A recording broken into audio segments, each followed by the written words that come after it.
This is a Huddle Sports Network broadcast. You can find us on Roku TV, Amazon Fire TV, Facebook, and of course YouTube. Get all your NFL news here first.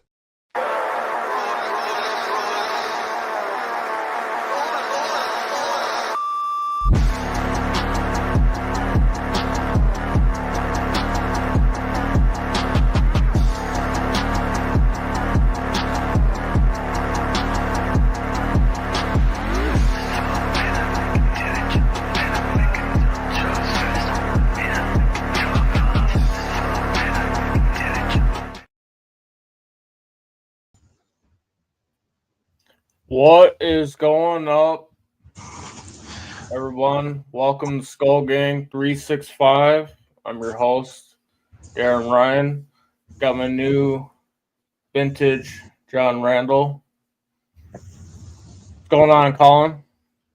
Oh, not too much, Another day, another dollar. With all this OTA talk, I'm getting really excited for the season. Especially with the way JJ McCarthy's been looking in camp. Yes, they're not wearing pads. Yes, there's no contact. But he's looking better than what Caleb's looking like. Yeah, Caleb needs a little work. But again, it goes the same way with that Right. too. The thing that I am really liking is the fact that pretty much the entire team is there for OTAs. I think with the amount of moves that the Vikings made with the draft picks, trying to get a chemistry together with these new players is going to be good. I still think you're going to see another move or two before the season starts. But Happy Saturday, Matthew. what's up, buddy? I see them possibly getting a veteran corner before the training starts. So Jalen Ramsey. seems like that could be an avenue, that's for sure. I think a third round pick would get him, and I think that the intelligence of signing Daniel Jones, even though we lost Daniel Jones, I think the fact that we are going to be getting a compensatory third round pick for him is going to be crucial in our acquisition of Jalen Ramsey. And I think Kwesi, while maybe drafting not necessarily as big of a strong suit, I think his free agent moves and his way of kind of moving chips around has got him that extension that he got today. Matthew says, what do you pay him with $14 million in cap? You can restructure O'Neal's contract. You can restructure that and get an extra 10, 11 million for that. And I'm sure part of the trade would probably include Miami eating some of that money. Because, they need picks. So, restructuring O'Neal's contract. That would be one way of doing it. I think they were going to do it last year, but I think when Blackman went down, I think they just went older with the veterans that they had with Griffin and with Gilmore. And I wouldn't necessarily rule out us bringing Shaq Griffin back, or I don't know if he signed. He might have signed with somebody, but I wouldn't totally rule out them bringing. If Gilmore's not signed, maybe bring him back. But I feel like the Isaiah Rodgers, Murphy, Blackman room, while kind of unproven and not a lot of chemistry together, I wouldn't be completely upset if they went with it, but I still think they could get a Jalen Ramsey before the year starts. Ramsey, I'd say Ramsey and Asante Samuel. I've got a little birdie that's been feeding me some info about Asante Samuel. It's not looking terribly good that they're going to sign him. So I have a source. We'll just put it that way. Best of luck to him in his endeavors. Yeah, it's too bad because Samuel seemed like he had a bright future, but he has some. I think he has some very long-term injuries. Trade for Jair? Oh, I don't know about that. You're cutting off your nose to spite your face there. A lot of Packer fans. They were already pissed over Favre. They got pissed over Jones. Yeah, I would stay away from Jair. I would. I don't know. I mean, He's if kind of. if Flores could actually get him to play at that level that he was at, not be I feel like there's a corner that's sitting. I feel like there's a corner that nobody's talking about. I think another name to consider, and I know they're a rebuilding team, and maybe could be using some picks, but I keep an eye on L'Jarius Sneed with the Titans. I know they gave him a big contract, but I know the Vikings were pretty in. They were pretty in on him in free agency last year. Now it might take a lot of juggling to get him, but I wouldn't totally rule that out. That wouldn't be bad at all. Yeah. Would you view Sauce Gardner as still an option if you're willing to part with a first rounder or two? I mean, would that be something you secure basically that issue? You don't have to worry about going after a lockdown. You got your lockdown.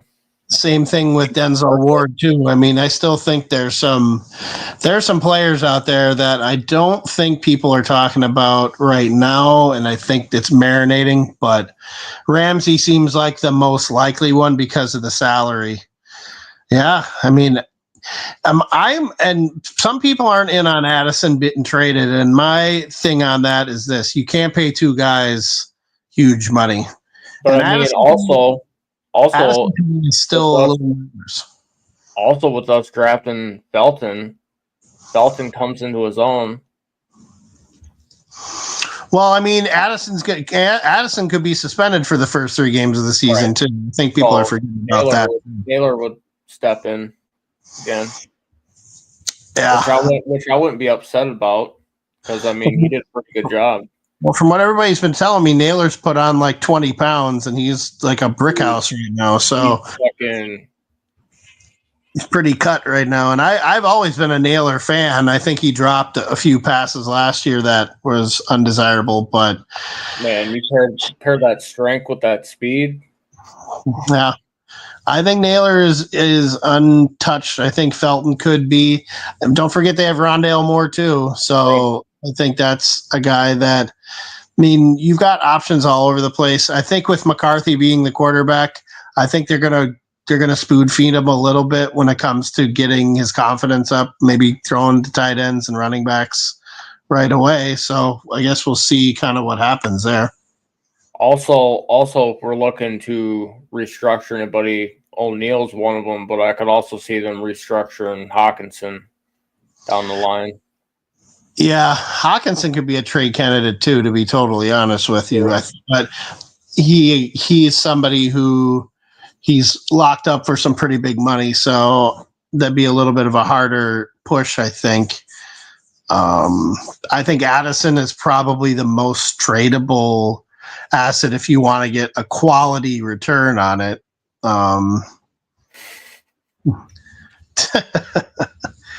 I think we already did the sniffing around Treadwell last year when we sniffed around N'Keal Harry. I think that was came to first round receivers. I think we probably did enough sniffing there. That and Jalen Reagor. Well, Reagor actually had a couple of good plays, so I can't really completely I was expecting more out of him.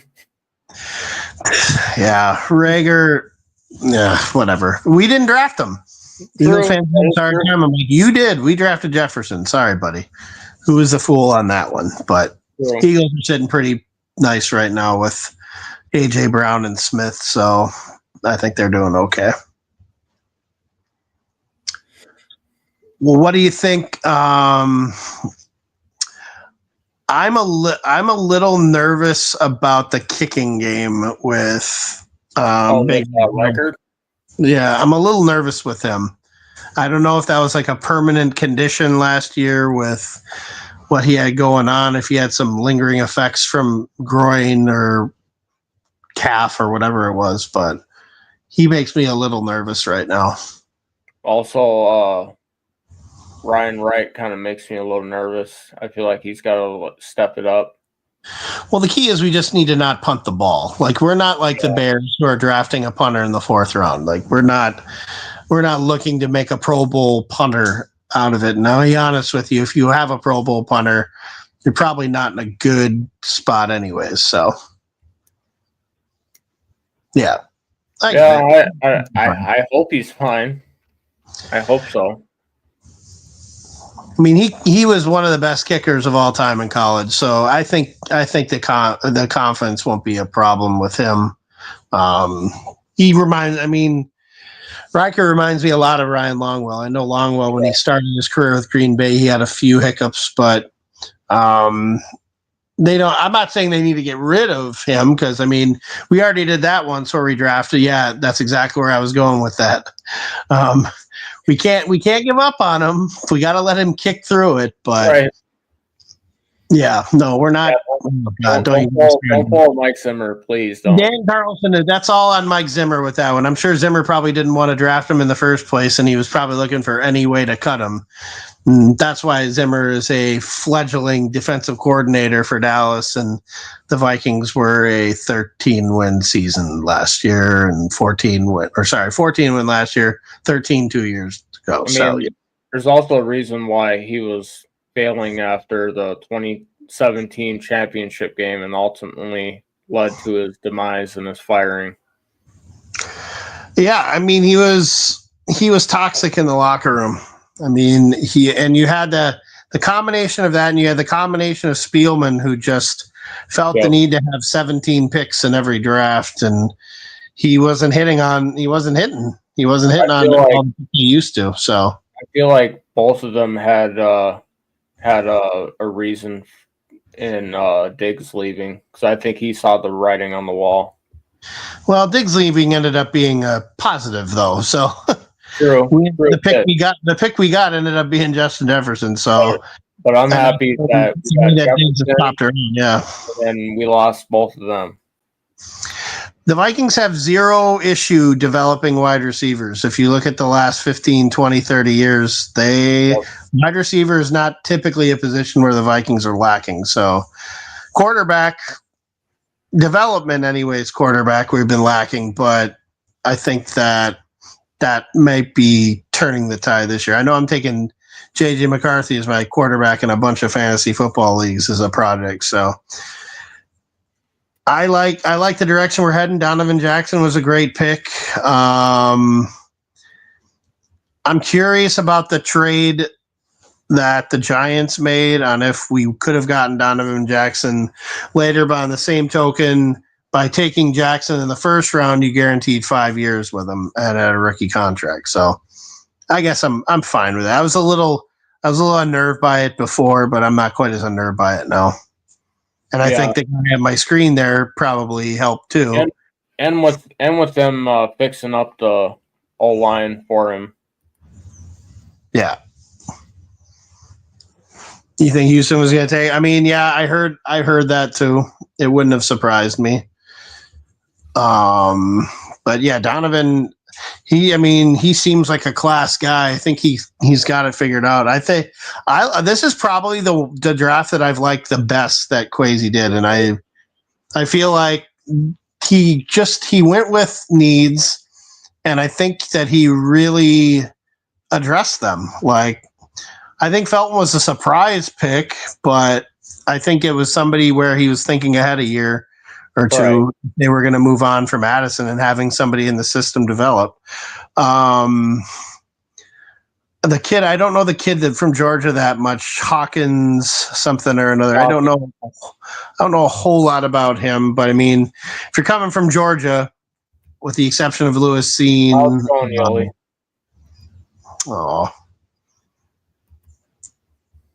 it's so purple. I do like Kobe King. I like Gavin Bartholomew. And I like Felton. So the next hunter, yeah, we can only hope so. That would be nice. It would be nice to have that depth with him. But he's coming from a good pedigree at Georgia, so quietly, hopefully we'll get something out of that. But he'll be able to move around some O linemen. Yeah. I mean, if you think that Flores is going to take his foot off the gas when he's playing against our offensive line, you're sorely mistaken. Nope. I think he's going to throw everything at them, and I for one, I'm all for it because you want to get these guys ready. I mean, if you look historically, if you look at Cincinnati the last couple of years, they've been so bad at the beginning of the year that it's ridiculous. So having them be together in voluntary OTAs, like again, it's building that chemistry, especially with McCarthy being there.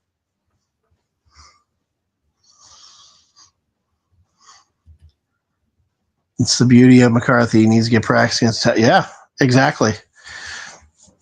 The thing I like about Flores and the defense is kind of what made to me Oklahoma City and in the Pacers specials, because you can't really zero in on one guy.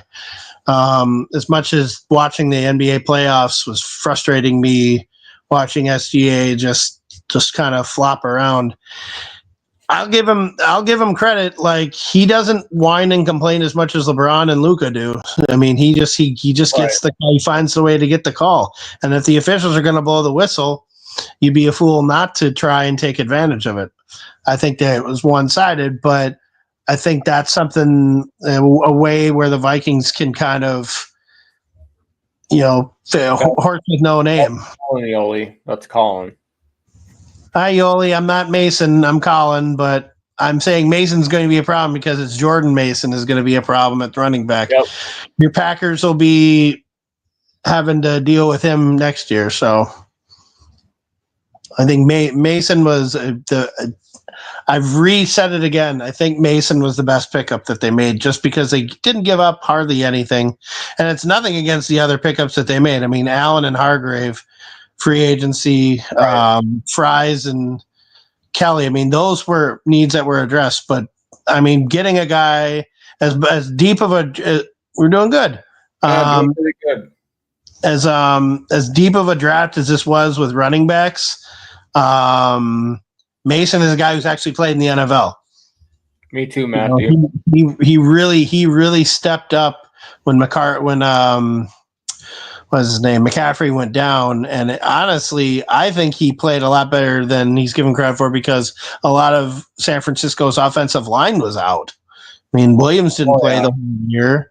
They lost McGlinchey in free agency. Like, they were running out. They weren't running out the same 49ers line that was in the Super Bowl. So the fact that he was that successful with that was pretty impressive too. So yeah, and also they're pretty much strapped with cash. Like, they needed to make sacrifices because they're pretty much limited. I don't know what the 49ers are doing right now, because, I mean, you want to be loyal to Kittle, but Kittle's getting older and banged up. I think they made a big mistake in signing Ayuk. I mean, and I understand why they signed Purdy, but, you lost by signing these guys, and McCaffrey has a big contract hit too. Like, those four guys, you got to watch Hufanga go. You had to watch Greenlaw go. You had to watch Hargrave go. I mean, these are veteran guys. Ward. Yeah, I mean, Travarius Ward. I mean, you're letting a lot of veteran defensive help go, and I mean, you can be a good drafter, but it's hard to replace guys like that. So I think Purdy, you had to sign. Kittle's a head scratcher. Ayuk was a head scratcher the whole time. Yeah.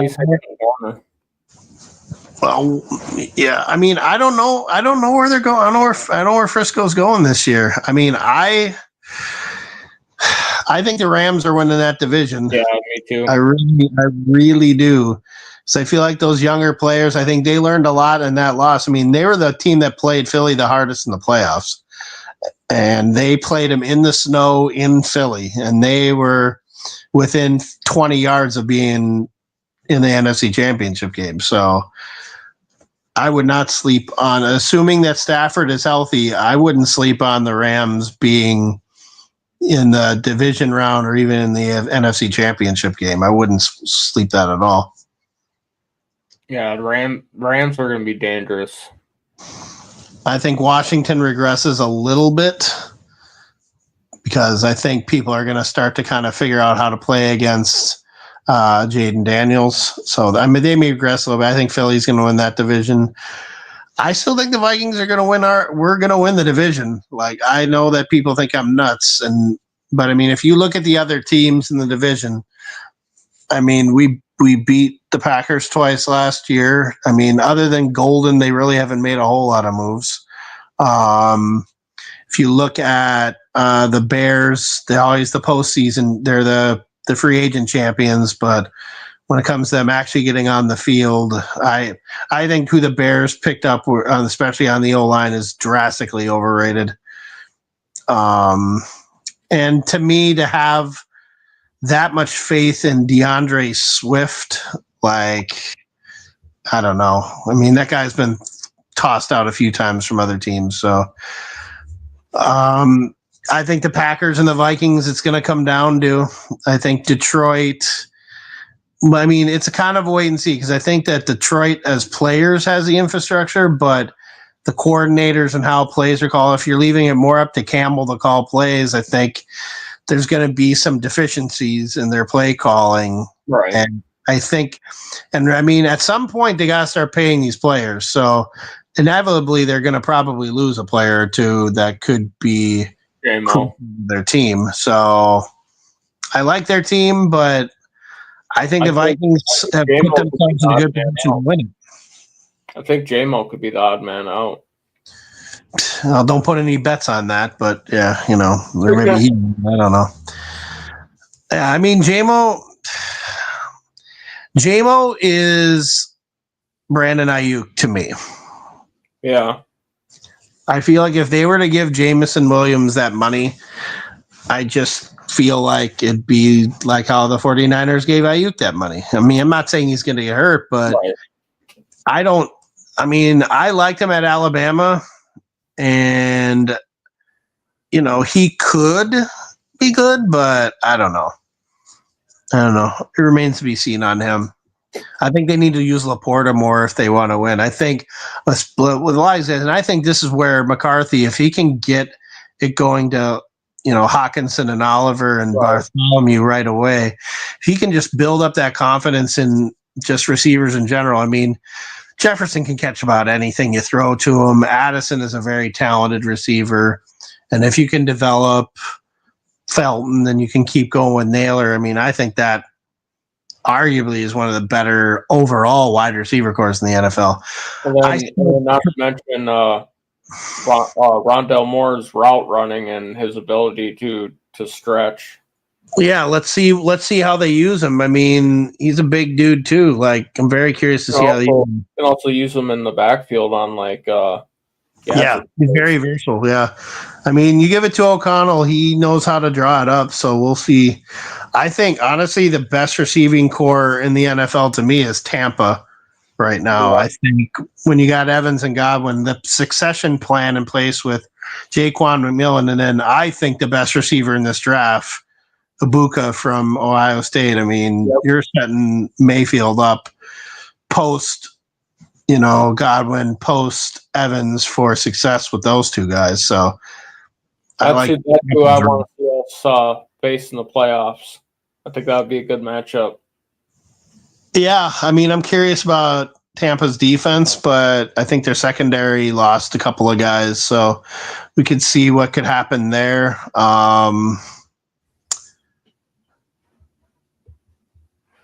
I was surprised by the Felton pick a little bit, but I mean, here's something that I wanted to put out there. What would it have been like if we would have drafted Shedeur Sanders? Ooh. Because here's my thinking on that. Because he'd be a rookie. I mean, it's definitely JJ's room. But you never know. And I mean, if you were to draft Shedeur in the 4th or 5th round, like, that's a top 15 player in the draft talent that you're getting. And he just all he has to do is sit and learn, like, even as a third quarterback, you know. And with, you know, O'Connell's way of developing quarterbacks and developing their confidence. I mean, he if you look at after every game when O'Connell plays somebody, I mean, he was talking to Anthony Richardson after they beat him, and he was talking to I mean, he talks to all these guys who are first round guys after games, and he ingratiates himself with them more. So he looks at people as project.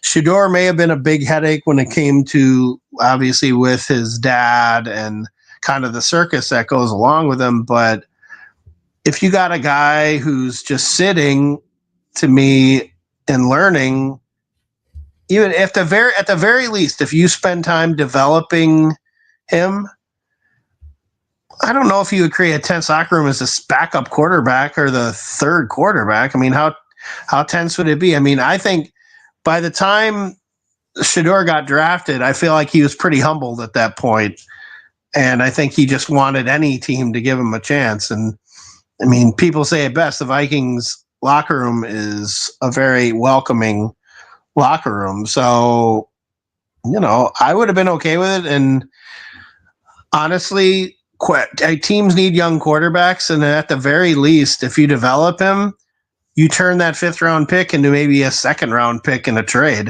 if you don't hold on to him. Right. And also, it would have been some healthy competition too. Yeah. I mean, I have no doubt that it's McCarthy's job. Right. And I still think I know this is me, but I still think lingering out there is Aaron Rodgers, still not signed with Pittsburgh. And I honestly, at this point, I don't think he's going to sign with them. Hey, but what about Rodgers as a QB coach?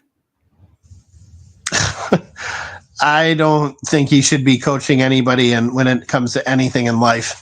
But when it comes to I'm not. I'm mad. I gotta disagree with you. I'm not happy with how I thought that was a grab. I mean, it reminds me of when they re-signed. Who was Cousins' backup? Mullins. Talk about Mullins. No. Before that, when he was with Zimmer, Mannion. Yeah, Mannion. How reminds me too much of Mannion. He reminds me too much of that. I haven't seen.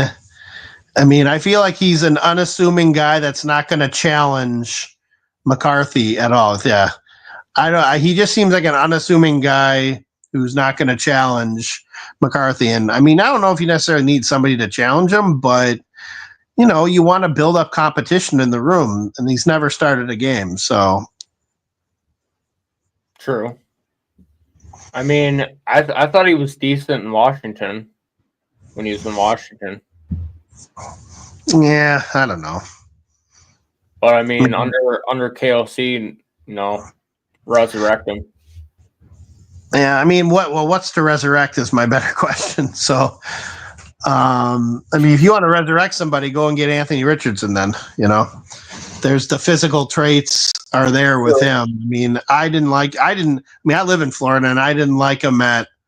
Well, what was Washington's record when they started? I think he was 4-13. Like, he wasn't very good. So, I mean, Howell had his moments, but I mean, anybody can have their moments. Right. I mean, Nick Mullins threw for 400 yards in games. Like, yeah, on the line. Are you willing to put him? Are you willing to put him in as your starting quarterback? No. I'll put him in against the Lions. Yeah, I mean, we'll see. I mean, he's a capable backup quarterback. That's pretty much what he is. I'm just saying with O'Connell's talent at being able to with O'Connell's talent and being able to reinvigorate and get into quarterbacks' heads, I feel like you could have done something with that. Right. Oh, shoot. Darren, I gotta bounce out of here though. But all right. Good to see you, my friend. Skol, keep chatting it up. Sounds good, buddy. All right, later, brother. Later. So one of my favorite picks that we picked up was Kobe King. I like everything about Kobe King. I think he's going to bring a lot to this linebacker room. You pair him with Ivan Pace once Cashman is well past his place. I think you bring in a young guy like that. I think our linebacker core is where it needs to be. Asamoah, feel like he's the odd man out this year. I mean, writing's pretty much on the wall for him. Theo Jackson's pretty much locked down at this point. Tristan Jackson, Lucky Jackson, I mean, gotta show what you can do to get a roster spot at this point. Because I mean, writing on the wall to me for that. Ty Chandler, wish you luck. What's up, Matt? How's it going? Pretty good. Got Good.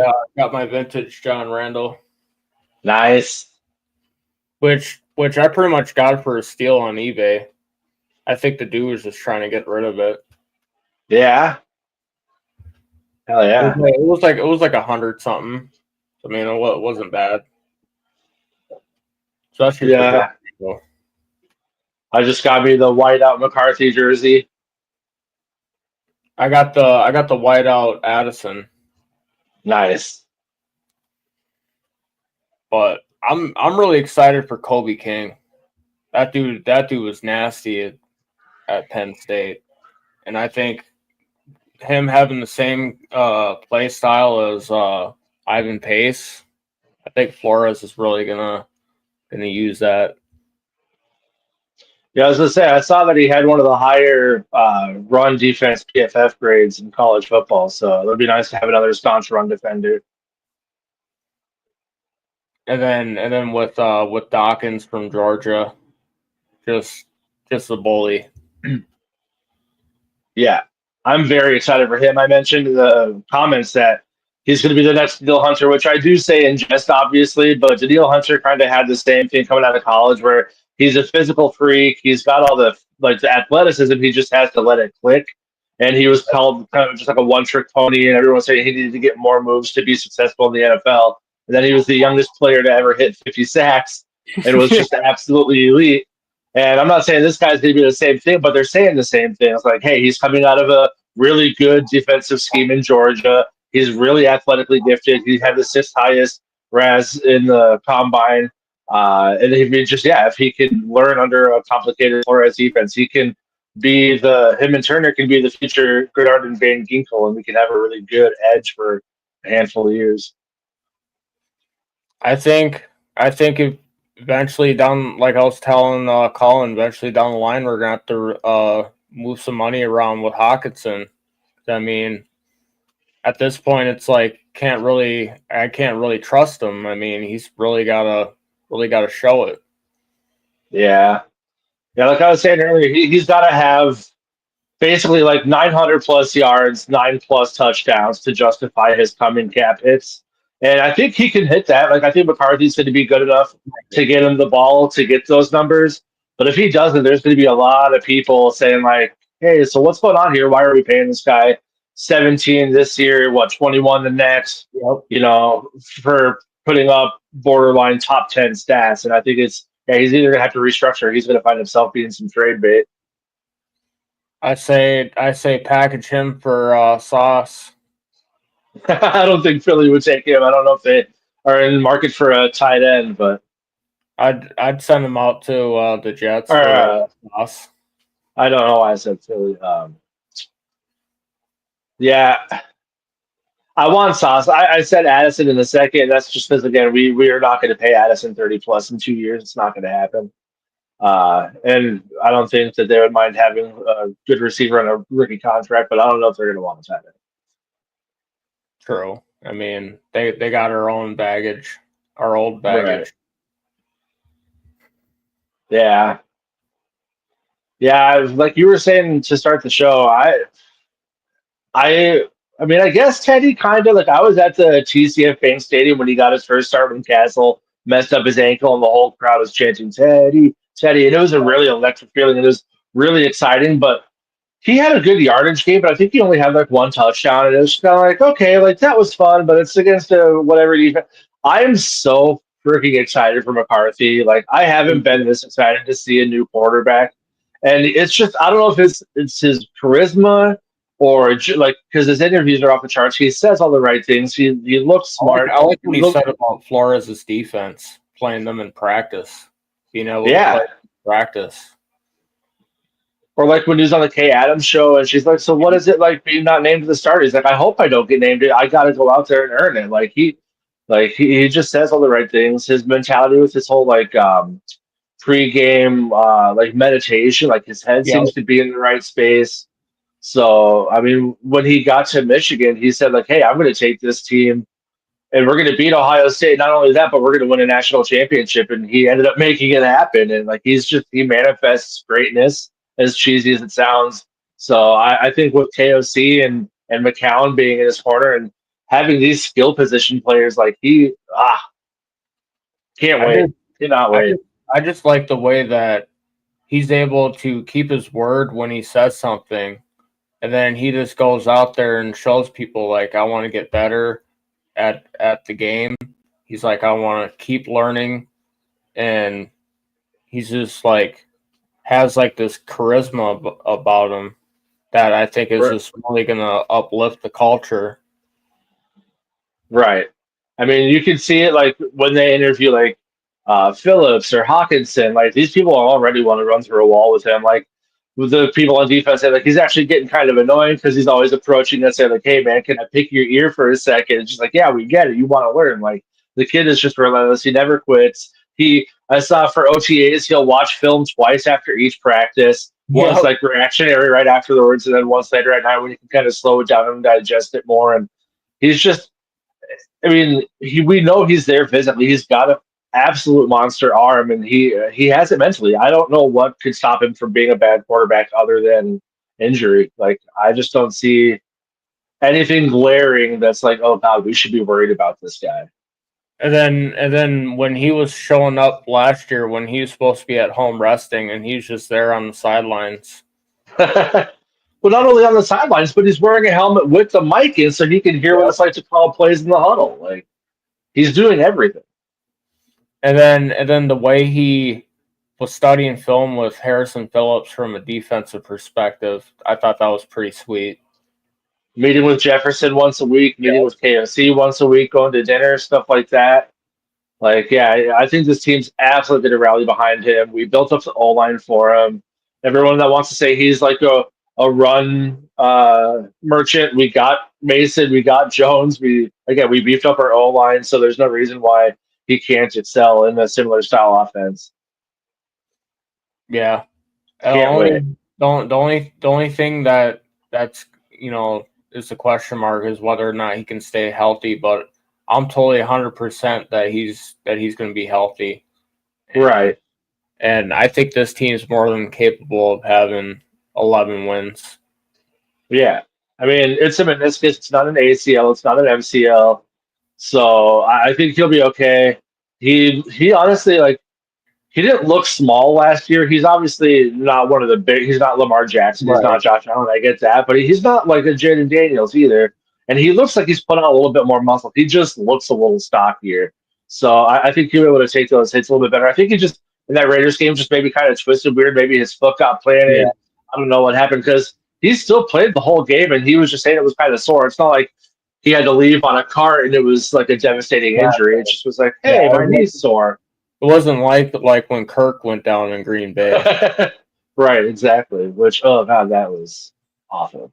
But yeah, he had to finish the game with Jaron Hall. Yeah, BYU. Hey, I mean, at least he had a win over technically 2 wins over Love, one in college and then in the pros. Even though he played half the game. Yeah. Or not even half the game. Jordan Love's a whole nother contract discussion. Congrats, Green Bay. But yeah, I wouldn't mind bringing in a veteran corner, but it's just like, what are we gonna do with 14 mil? Like what you're saying. Yeah, I mean, like we can free up about 8 to 10 million by restructuring Hawkinson, and then what he said earlier, like another 10 million with O'Neal. And Too. the O'Neal restructure should have been done a year ago. I don't know what we're waiting for there. He's 30. He's not getting any younger. He's still really good, but he's at that point in his career where we start restructuring and lowering there's cap hits. So we can make it work. It's just with Ramsey, he's what 30. Um, he's not.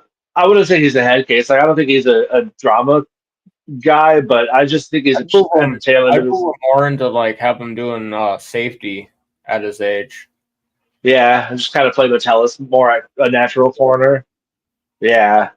But like we talked about, there's really not a giant market for free agent or tradable corners right now. So if that's what you got to do, that's why I said Jair. He's a little bit younger. He hasn't played a full season in the last 3 years, but I think last year was more he was over Green Bay than it was he was actually hurt. I Right. think if he came here, he'd have that kind of uh, reinvigorated desire to play, and you always have that kind of, well, I want to go against my former team. That's why we always pick up Packers because they play well against the That would Packers. So we have that that would be twice. absolutely insane to get him, because it would be like one moment it was like him and Jefferson were just like, Which people bring that up as a reason why we shouldn't bring him in. And I just highlight Stephon Gilmore. Same thing. When he was on the right, Colts, he tried to take Jefferson's head off multiple true. times. There was absolutely bad blood there, and we won 14 games with them on the same team. They're not playing at the same time. They're barely in the same team meetings. Like I don't see it being an issue. I mean, if anything, it's just going to toughen up Jefferson. Right. Yeah. So he's an absolute top 10 corner when healthy. I would not hate having him and having the. I don't care about the mantra of Vikings taking former Packers. You guys draft good players. It is what it is. There's a reason the Packers are almost always in the playoffs. Sorry for wanting to bring in good players. It's the NFL. Well, I mean, you really can't blame us because the Bears steal their players too. Right. It is what it is. Yeah. I So mean, I like the addition of Howell. I thought we really didn't have to give up much for him. I thought it was decent in the draft. well, yeah, but all we had to do is trade back 30 spots and he was ours.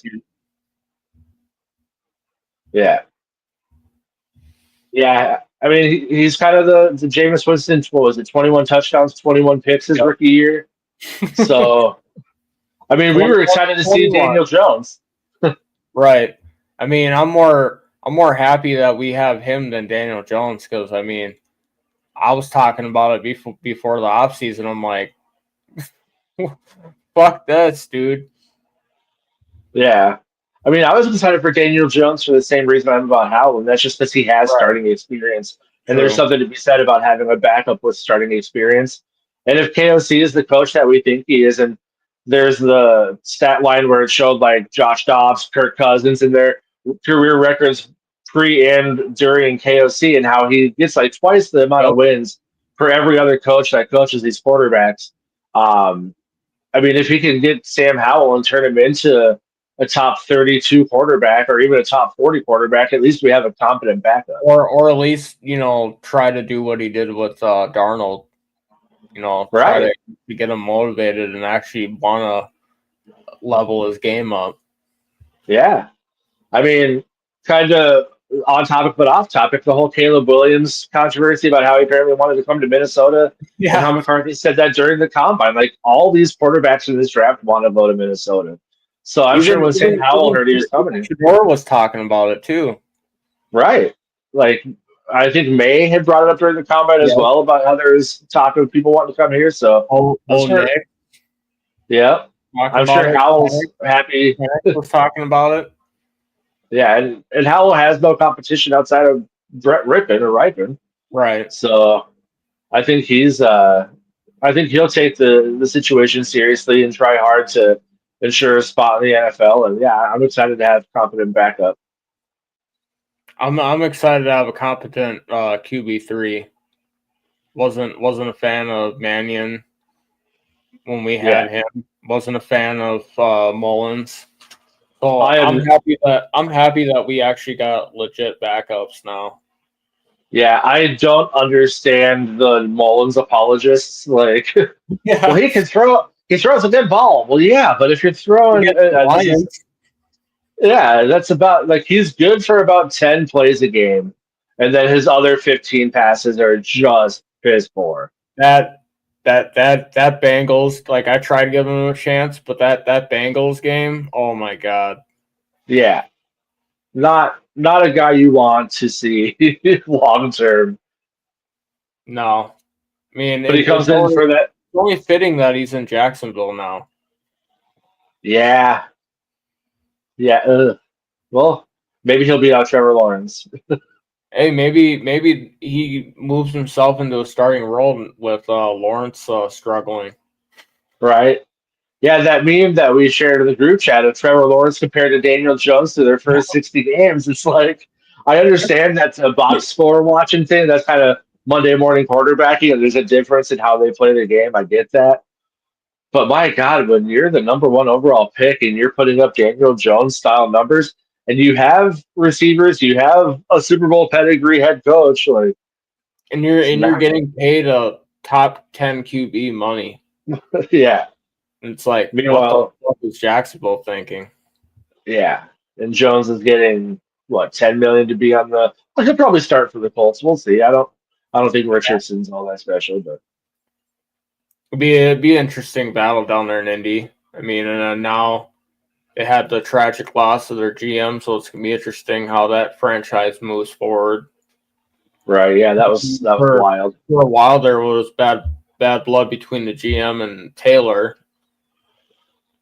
Well, yeah, I mean, I don't want to talk ill of the dead, but the way he handled that situation was just gross, and just like the way he talked about players in general, like I owe you nothing, you work for me. It's like that's not how you retain talent. Like that, you gotta treat the players like people and make them want to. Like we could laugh about it all we want because it's kind of a silly thing, but the P or NFL PA grades and how the Vikings are always top two.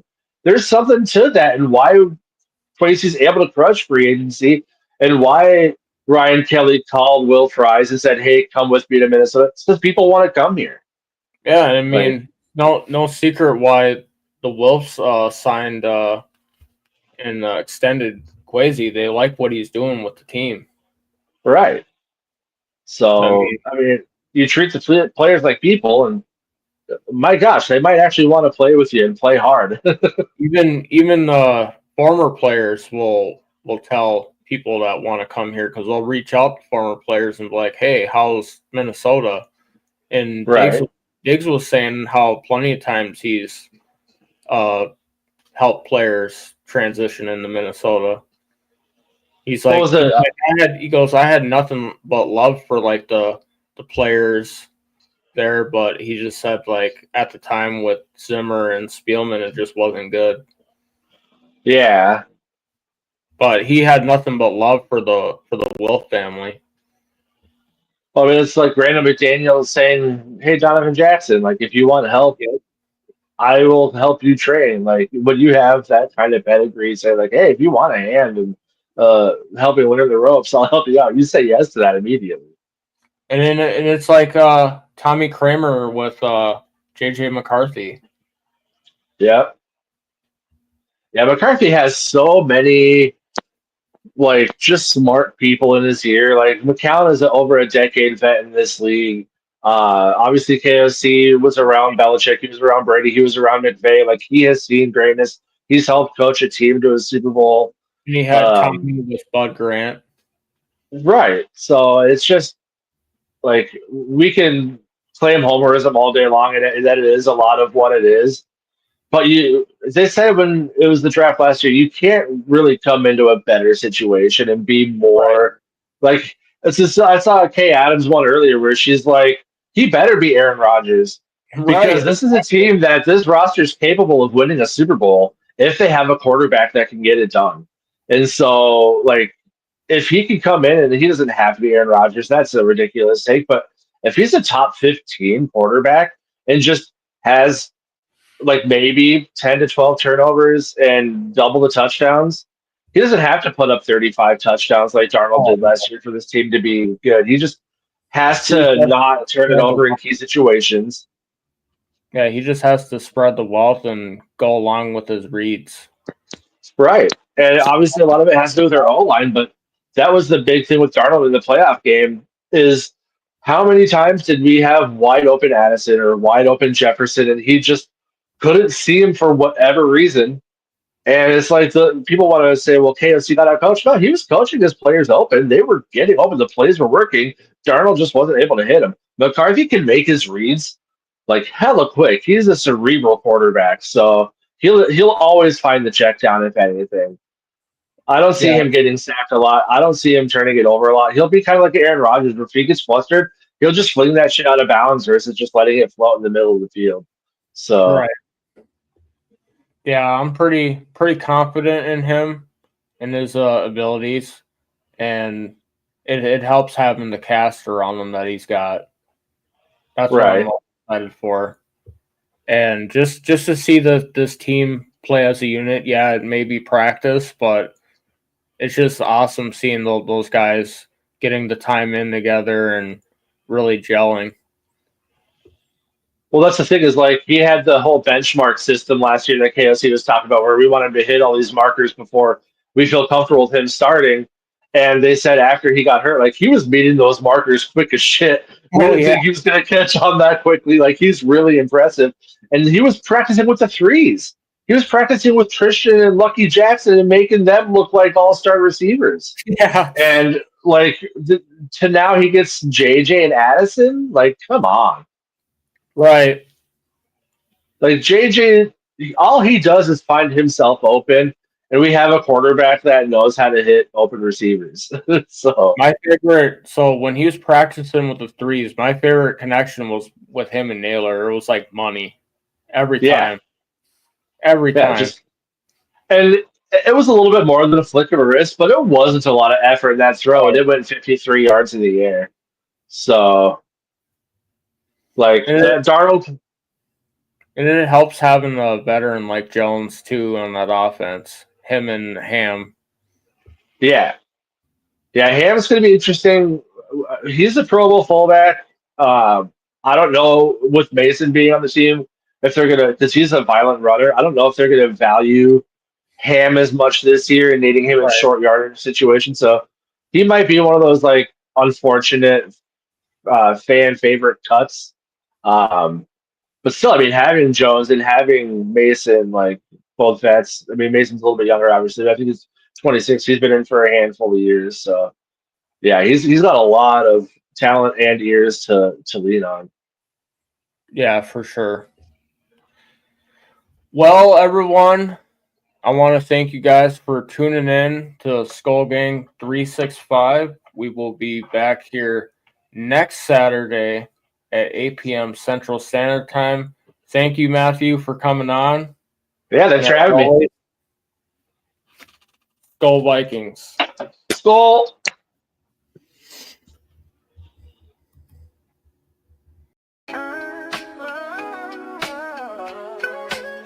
Yeah, yo, it's game time, ain't no messing around. Huddle Sports Network, the best in town. From NFL rumors to the latest trends, we got all your sports, just tune in, my friends. Catch us on Roku, Fire Stick, take your pick. Facebook, YouTube, where the action's slick. Daily shows that drop like a bomb. From 10 to 11, it's Ken and Ken, stay calm. Huddle up, catch the vibe, feel the rush. Get your news, get your fills in the clutch. Over 27 podcasts, we breaking it down. Join the team, Huddle Sports, wear the crown. Live every weekday, it's how we roll. Lions Talk with Jeremy B, we taking a stroll. From 11 to 12, don't miss a beat. We break down the game, make the info sweet. The Daily Huddle Podcast, noon to 1. CST Zone, we're just having fun. Toss your doubts, we bring the facts. Tune into the Huddle.